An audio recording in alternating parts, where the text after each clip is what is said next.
Hello, people. Welcome to another edition of A Dose of Drew. And today we have another Sunday Sharpenings. And as you can see, it's a little bit different cinematography here. I have a different setup so that I can try and show a stone in use. And today we are looking at the King 300 stone. This is a splash and go. This is a brand new one right here. Has not come out of the plastic yet. For those of you who may be able to see, you can see a few little cracks in this one. I have dropped a hatchet on it. It has dropped itself. It's not broken all the way through, but it is starting to crack, and so I have a replacement ready to go. Just in case it ever got difficult to find, I have a brand new one still in package. This is actually a very long wearing stone. It is, as I said before, splash and go. It's a very hard stone.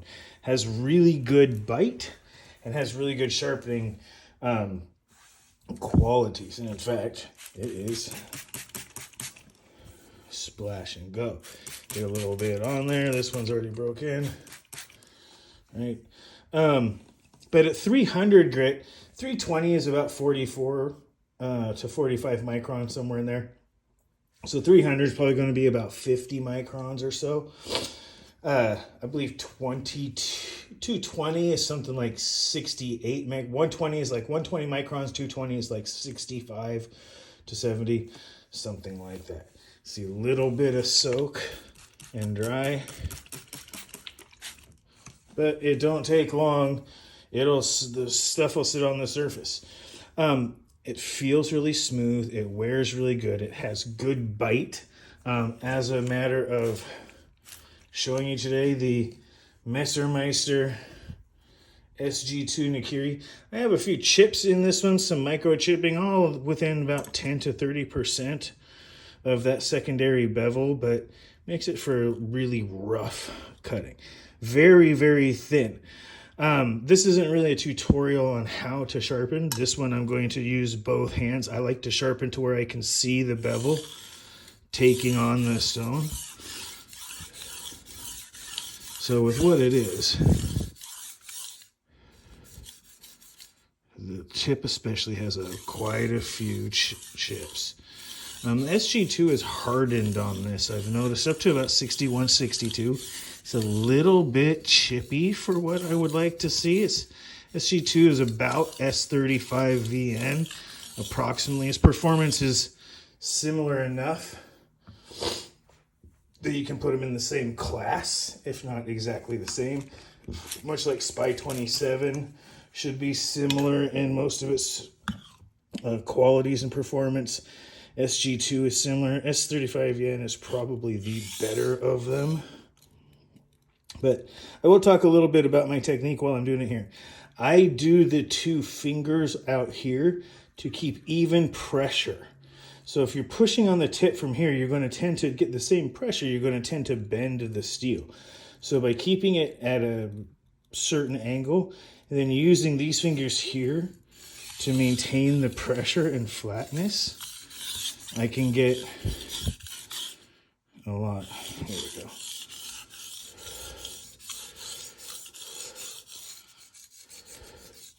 The tip on this one curves up more than the other, so it tends to get a little bit of work and some extra chopping. I'm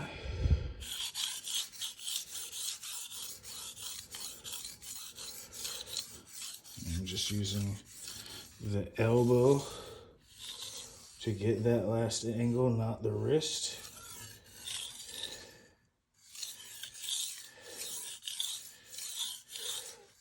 And then this gives even pressure, especially if I'm trying to get out at the end. You can hear some of those chips still in there. I can see some of them still. But it does cut pretty fast. It's really hard to see the swarf on this, as it tends to be basically the same color as the stone. I don't know if you guys can hear that. I know a lot of people like to hear the sound of the stone. Also, you can see kind of when you hit the edge and then get the feel for it. So for those of you who, I am not left-handed, but I did learn how to sharpen both hands. It allows me to see and be more even.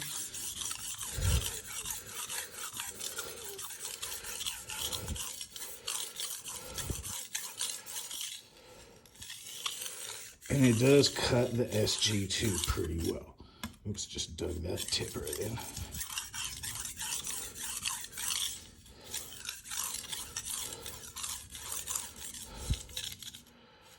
Get some of that. You can kind of see some of the dark color in the water. That's the swarf, but again, it's really hard to see when the stone's already a dark gray. It's not much different colored.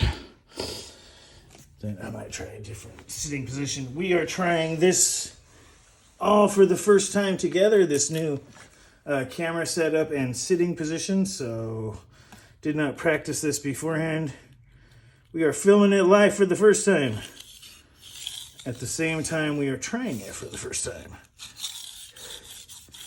And so I'm kind of straddling the camera like a stripper pole. There we go.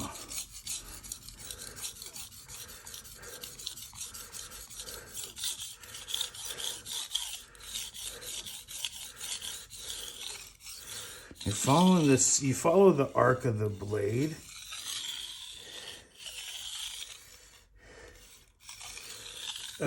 If it was to suddenly curve up, you can suddenly make a quick turn and lift your elbow. This is just a really light turn at the end. And again, I like to be able to see when I hit the edge so I can feel the smoothness of the secondary bevel properly seated underneath it. I can see it and then I can feel it and know if I'm moving off.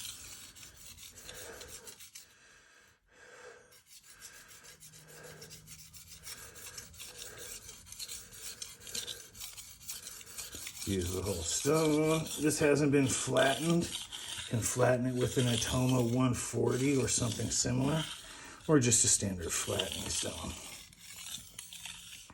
Again, pretty cheap stone. It used to be, I've had this one for probably a good 3 or 4 years now. Used to be around $30. I'm sure it's probably at least $40 now given inflation. But yeah, still a great value, great cutting stone. Not seeing the chips. Do one more pass on this side. I'm not doing it for a burr. I'm doing it to roll down. And SG2 tends to not burr very well as well. Oh, anyway, a little more water.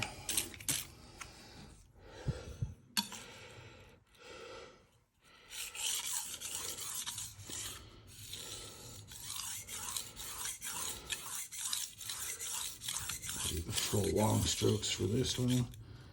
A little bit of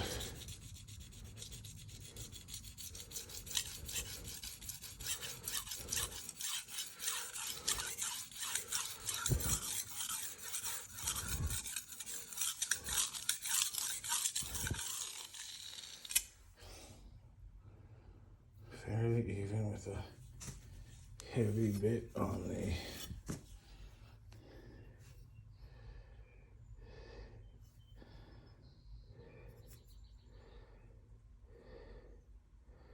still have some of that, but I'm not sure if it's an actual burr or if it is the size of the grit, to be perfectly honest.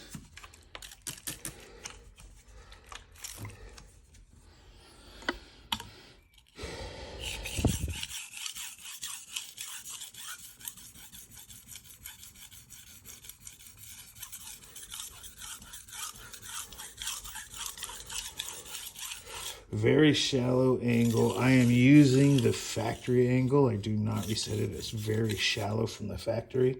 If anything, I've probably steepened it up a little bit. I believe it's something like 11 to 30, somewhere between 11 and 13 degrees right out the factory. So very, very thin behind the edge. Very, very slim cutter. Very nice slicer. Is not completely full tang. tang is only a partial tang. There is a physical pin that holds it in there. So this is essentially a molded handle, and somewhere about there, right about where most of your hand goes, is where the tang is. It's right about the middle. So it's not completely useless. There is a burr across that entire thing, I think, except for maybe a little bit right there. So I got a full burr on this bad boy now. So now I actually started doing a countdown.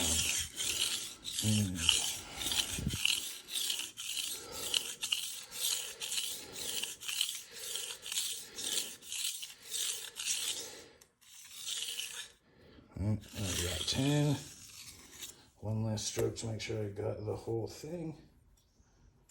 And there should be just enough to, didn't get the whole burr.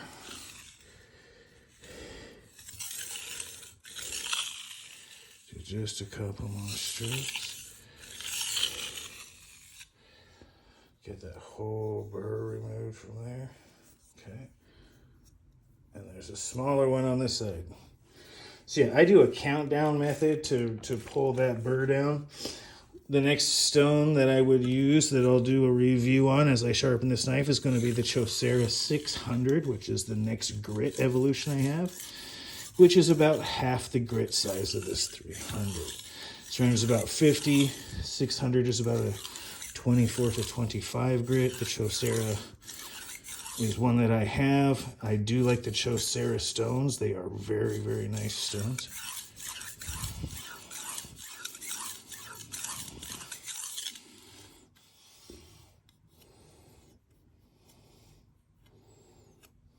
There's Burr, and we're back to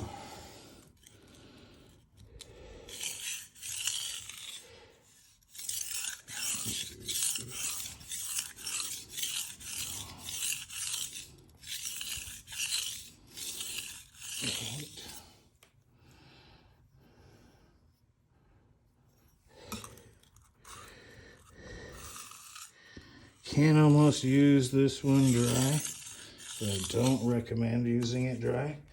It does work. I just don't recommend it.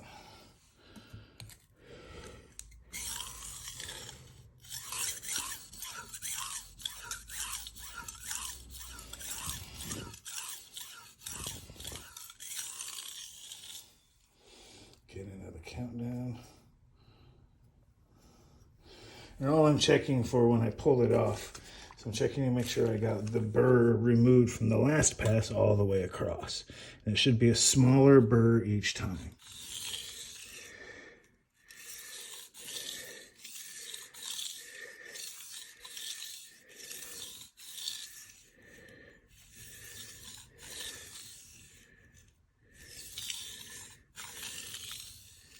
There we go.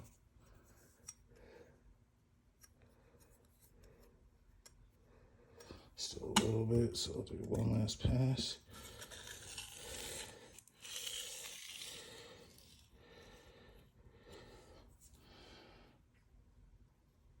There we go. Can't feel the burr anymore.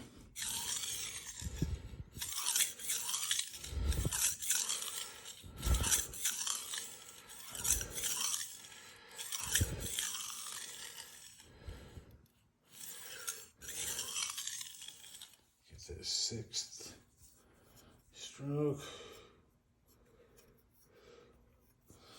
I'm just trying to make sure I get it every time, you guys. I want to make sure that I'm peeling the burr, especially, as you can see, I get it all over my fingers now, but especially off the heel and the tip. Usually this isn't a problem, but the very, very heel and the very, very tip can be. Just got that handled.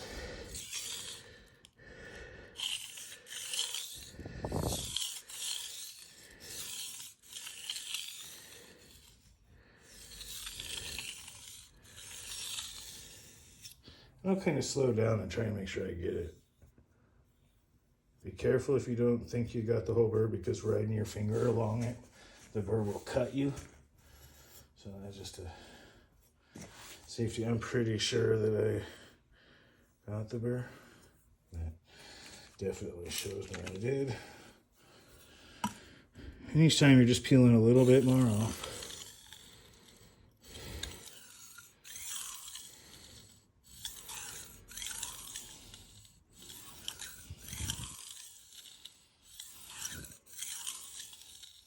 There's 4 back and forths. No burr. A little more. I'm just leaving the swarf on there. It doesn't build up real heavy.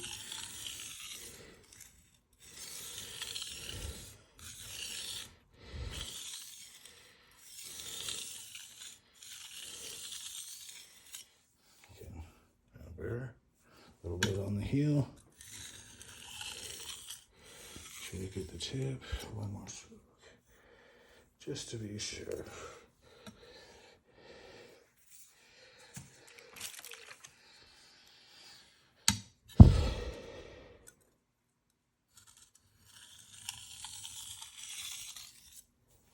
Just want to make the heel a little more. And 2. Just really light. Again. Over.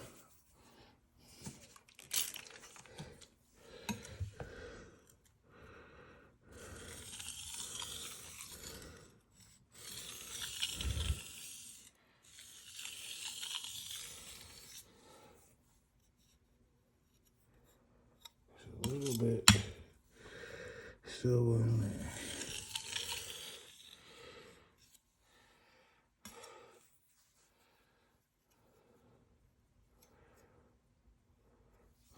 Yeah. Move to the next side. Get it in singles if we have to.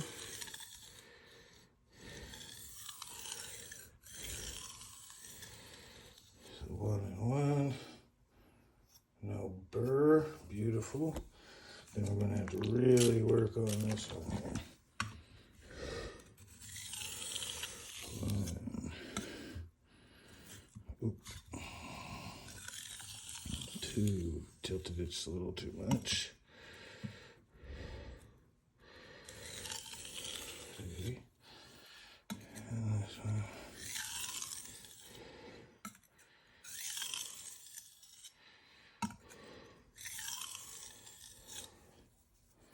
That side's coming in better than this. Than my left side. I might just be off on my.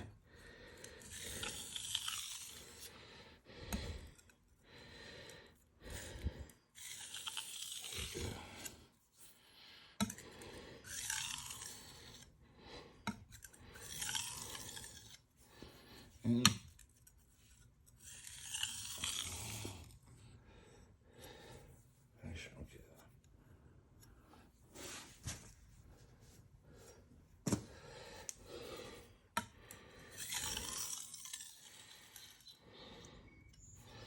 it's working good.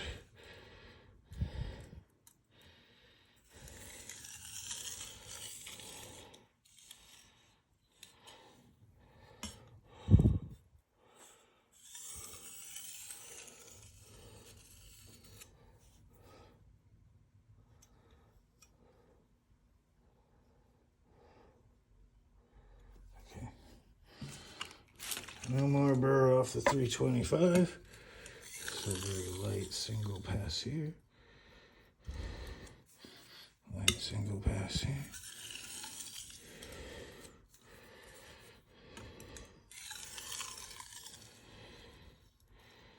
Do 2 of these per side here. Now we've got a 320 or a 300 edge. Just came off that fairly rough. But just to give you all an idea,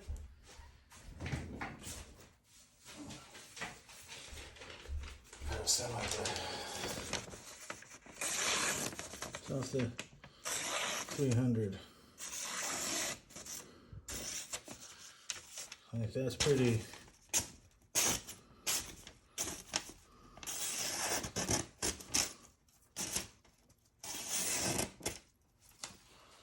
pretty good off the 300.